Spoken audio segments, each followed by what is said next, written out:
Hello, my little angels. Welcome to Fun Learning with Meena. Today we are going to study EVS of Class 4 Army School Edition. So our first chapter is Family. Family क्या होती है? Chapter name is Family and Relationships. Family are like branches on a tree. We grow in different directions, yet our root remains same. जिस तरह पेड़ के roots एक जगह होते हैं लेकिन उसकी जो ब्रांचेज है वो अलग अलग डायरेक्शन में जाती हैं, उसी तरह फैमिली होती है. What is family? A family is a group of people who are related to one another, जो एक दूसरे से जुड़े हुए होते हैं. वो या तो एक साथ रहते हैं एक घर में या एक साथ नहीं भी रहते हैं, फिर भी they are family. Members of a family love one another, एक दूसरे से हम प्यार करते हैं as a family. They share their joy sorrow problems with one another. अगर हमें कोई दुख है तो हम दूसरे को बताते हैं, अगर कोई प्रॉब्लम है तो फिर भी हमें अपनी फैमिली को बताते हैं. A family can be nuclear family और a joint family. Nuclear family क्या होती है? जिसमें पेरेंट्स और उनके बच्चे रहते हैं. ये 2 जनरेशन्स ऑफ ए फैमिली होती हैं. और जॉइंट फैमिली में more than one set of parents and their children live together. वहाँ पे ताया चाचा चाची सब इकट्ठे रहते हैं. Next is our relatives. We have relatives in our family of our mother's side और फादर्स साइड. मदर की साइड के भी रिलेटिव्स होते हैं और फादर की साइड के भी रिलेटिव्स होते हैं.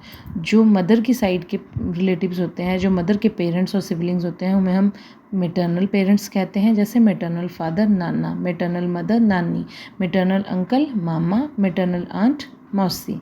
और आर पेटर्नल रिलेटिव्स और fathers family include his parents and siblings like paternal father dada, paternal grandmother dadi, paternal uncle चाचा ताऊ एंड पैटर्नल आंटी बुआ. तो ये हमारे रिलेटिव्स होते हैं जिसे हम मैटर्नल और पैटर्नल 2 भागों में बांटते हैं.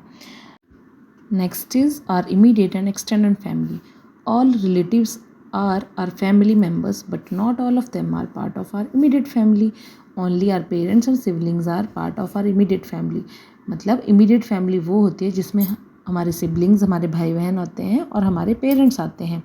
All other relatives from both paternal and maternal side form our extended family. जो बाकी relatives होते हैं ना बच्चों हमारी फैमिली में, जैसे हमारे ताया चाचा मामा मामी, वो सब किस में आते हैं? एक्सटेंडेड फैमिली में. एक्सटेंडेड फैमिली मेम्बर्स में और may not live with us in the same house. और वो हमारे साथ एक घर में नहीं रहते हैं. हमारे साथ कौन रहते हैं? हमारी इमीडिएट फैमिली, मम्मी पापा और हमारे भाई बहन. We meet them on special occasions like festivals, weddings. Next is changes in the size of family. There are various reasons for changes in the size of family and some of them are birth of a baby. हमारी family की size में change कैसे आता है? या तो हमारी family members कम हो जाते हैं या तो फैमिली मेम्बर्स ज़्यादा हो जाते हैं. वो कैसे होते हैं? जैसे किसी बेबी का बर्थ हो जाता है ना, हमारी फैमिली में कोई नया बेबी आता है तो एक मेम्बर बढ़ जाता है. Death of a family member, अगर कोई फैमिली मेम्बर अगर किसी की डेथ हो जाती है तो एक मेम्बर कम हो जाता है.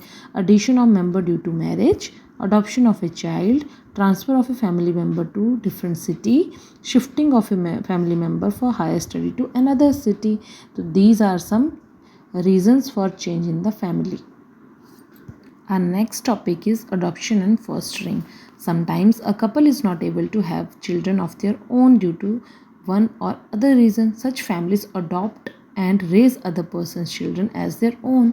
कई बार क्या होता है कि किसी पेरेंट के बेबी नहीं होते हैं तो वो क्या करते हैं, ऑर्फनेज से जाके या अडॉप्शन सेंटर से जाके कोई बेबी को लीगल प्रोसेस के थ्रू ले लेते हैं और उसको रेज करते हैं. They raise the child with complete tender love and care as their own baby, और उसको अपनी बेबी की तरह ही रखते हैं. This is known as adoption. And sometimes a family और a couple takes a kid into their home for a while without adopting legally and take care of him or her. जब वो legally नहीं लेते हैं ऐसे ही उस बच्चे की देखभाल करते हैं, उसको बोलते हैं फॉस्टरिंग. और जिस बच्चे की देखभाल करते हैं उसे बोला जाता है फॉस्टर चिल्ड्रन, और जो पेरेंट्स करते हैं उन्हें बोला जाता है foster parents. Next is heredity and inheritance. Heredity means passing of characters from one generation to another or from parents to their children. हमारी कुछ एक ऐसे characteristics होते हैं जो कि parents को भी होते हैं तो उनके babies को भी होते हैं. It is the characteristic of all living things. The characters that pass are known as inherited characters. बच्चों आपने कई बार नोटिस किया होगा कि कुछ एक फैमिली मेम्बर बच्चे अपने मम्मा पापा की तरह लगते हैं, तो कुछ एक करेक्टरिस्टिक्स होते हैं जो इनहेरिट होते हैं, जैसे eye colour, blood group, dimples, hair colour and texture, freckles, hair line shape etcetera, इसे बोला जाता है inherited characteristics in humans. Our next topic is family values. Our home is the center of all family activities. हम जितनी भी family की activities कहाँ करते हैं? घर पे करते हैं।